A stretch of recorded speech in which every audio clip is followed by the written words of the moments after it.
Well, hello and welcome to a new video where we are going to take a look at the performance of the RTX 3050 in the game Counter-Strike 2.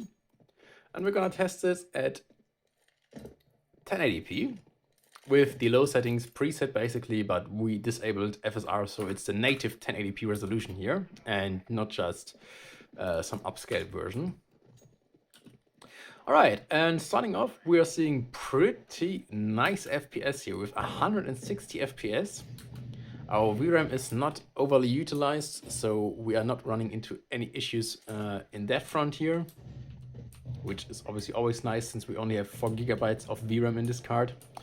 And yeah, this one is also, the system's also having an i7-12800H as well as 32 GB of system memory.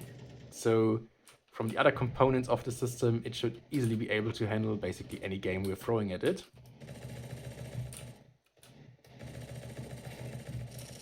Ha! Oh, the bullets, they betrayed me. Alright, but yeah, you can see we're having such a great FPS here, and it's definitely a very, very smooth experience and gameplay here.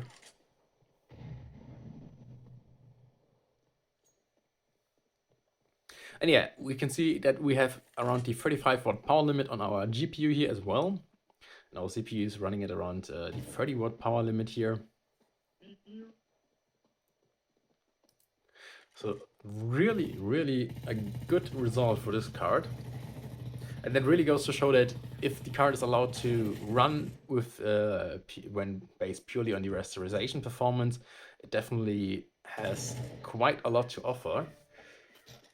But I guess in other titles, we will be running into severe throttling issues due to the fact that our bottleneck issues with the VRAM, which I've already actually seen in a benchmark earlier, like in the 3D benchmark Steel Nomad, which is the most recent one.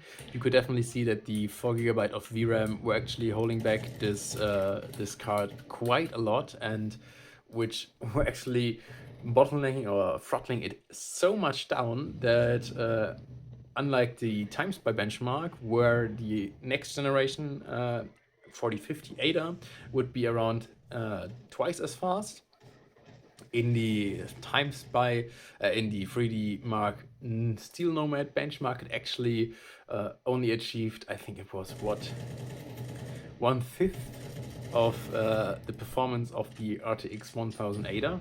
So you can definitely see that the 4 GB of VRAM are a concern here in 2025. And yeah, I think for most of the esport titles, that's not going to be a problem, like Apex Legends, Counter-Strike, where you just turn down the texture quality, and you will end up with only 3.4 GB of usage, which we do have here. So that's not a problem, obviously, but in most of the AAA titles, you will be seeing, even at the medium to low settings, a high usage, and therefore going to run into issues there. And that's really sad, because obviously, as you can see, the rasterization performance of this card is brilliant for most cases. But yeah, I think that's enough for Counter-Strike, and for this video, you can definitely see that it's perfectly capable to run this game at very high FPS, and you can definitely play this competitively.